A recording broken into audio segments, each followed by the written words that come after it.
Telangana CM Revanth Reddy సొంత నియోజకవర్గంలో రైతులు ధర్నా చేపట్టారు.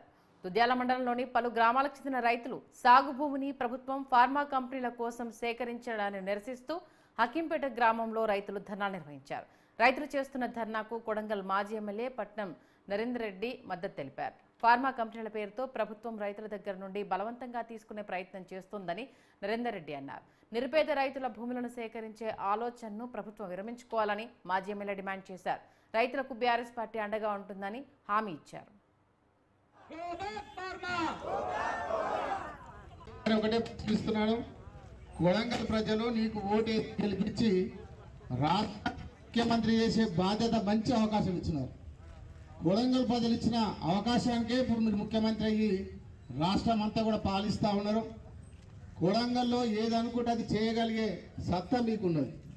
కానీ ఇక్కడ ఉన్నటువంటి పేద ప్రజలు 1 ఎకరా 2 ఎకరాల భూమి ఉన్న వాళ్ళు ఇక్కడ, ఎందుకంటే కొడంగల్ అంటేనే వ్యవసాయ భూమి, 95% పంటలు పండించుకొని ప్రశాంతంగా ఇక్కడ చెరువులు కూడా వికారాబాద్ జిల్లాలోనే కాదు తెలంగాణలోనే 375 చెరువులున్న కొడంగల్ ప్రాంతం ఇది. పెద్ద చెరువులు కుంటలు కలుపుకుంటే బ్రహ్మాండంగా గత 5 సంవత్సరాల నుంచి కేసీఆర్ ప్రభుత్వం తీసినటువంటి రైతు సంక్షేమ కార్యక్రమాల వల్ల ప్రతి సంవత్సరం వికారాబాద్ జిల్లాలోనే అత్యధికంగా వరి పంట పండించిన కాన్స్టిట్యూన్సీ ఏదంటే కొడంగల్ అని చెప్పి తెలియజేస్తున్నాను. 65,000 ఎకరాలలో వరి పంట పండించి రికార్డు స్థాయిలో పండించారు. అట్లాంటి పొలాలు ఉన్నటువంటి కొడంగల్ ప్రాంతంలో మీరు ఒక ఫార్మా కంపెనీ తెచ్చి ఇక్కడ పెద్ద ఎత్తున పొల్యూషన్ వచ్చేటట్టు ఆ ఫార్మా కంపెనీ వస్తే అక్కడ మహేశ్వరంలో ఇబ్రాహీంపట్నంలో ఫార్మా కంపెనీ పెడితే ధర్నా చేసి ఆఫీసర్లను బెదిరించి ఎలగొట్టి ఓటేసిన పాపానికి ఈ రోజు ఫార్మా కంపెనీ చేస్తాడా? ఒక్కసారి గమనించాలి. మనము ఇక్కడ ప్రజల్లో ఉన్న నాయకుడిని వదిలేసుకున్నాం. ఇప్పుడు ఒక ఫోన్ కాల్ ద్వారానే నా రైతులు రోడ్డు మీదకి వస్తున్నారు. 5 ఏళ్ళు ఎప్పుడు రాలే. కేసీఆర్ గవర్నమెంట్ లో కొడంగల్లో ఎవరు ఒక్క రైతు కూడా రోడ్డు మీదకి రాలే. కానీ ఈ రోజు సీఎం గెలిచిన 6 నెలలకే మన అక్కింపేటలో రోడ్డు మీదకి వచ్చిరంటే వాళ్ళ దౌర్జన్యాలు. తిరుపతి రెడ్డి గారు ఆయన 3,000 ఎకరాలు తీసుకొని ఫార్మా కంపెనీకి 3,000 ఎకరాలు అవసరం లేదు.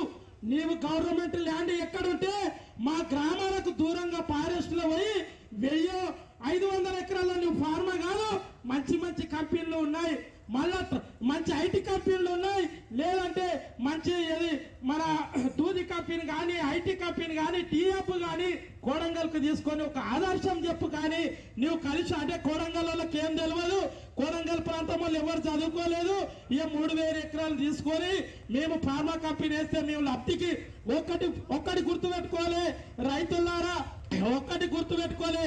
అక్కింపేట గాని పోలేపల్లి గాని మన లక్కచర్ల గ్రామ ప్రజలకు నేను తెలియజేస్తున్నా, మన పిల్లలందరూ హైదరాబాద్ లో చదువుతున్నారు. చదువుకున్న వాళ్ళకి అడగండి, టీవీలో చూడండి. ఒక్క కంపెనీ మాత్రం పడితే ఇక్కడ అంత రోగాల పాలు అయితే మనం నెక్స్ట్ డేనే మీరు పొజిషన్లు ఉన్న జీడిమెట్ల కావచ్చు, పటన్ చెరువు కాన్స్టిట్యూన్సీలో జీడిమెట్ల కావచ్చు, ఇక్కడ జడ్చర్లలో అరబిందో కంపెనీ కాడికి వేయండి. ఎంత పరిస్థితి ఉంది. వాళ్ళ యొక్క ఫ్యామిలీ చూడండి. అందరికి నల్గొండ ప్రాంతానికి పోతే మొత్తం మూసి నది ప్రవహిస్తున్నది. మన కొడంగల్లో ఇప్పుడు అంటున్నారు సీఎం గారు టీవీలో, కొడంగల్ నారాయణపేట ఎత్తిపోతల పథకం నీళ్ళు వస్తాయి అంటున్నారు. నీళ్ళు వచ్చే సమయంలో మేము ఉన్న రైతులు ఒక్కొక్క రైతుకు 1 ఎకరా 2 ఎకరాలు ఉంటాయి. ఈ 2 ఎకరాలు ఉన్న రైతులని 5 లక్షలకు 10 లక్షలకు అమ్ముకుంటామా? లేదంటే కొడంగల్ నారాయణపేట ఎత్తిపోతల పథకాలు హెలికాప్టర్ లో సర్వే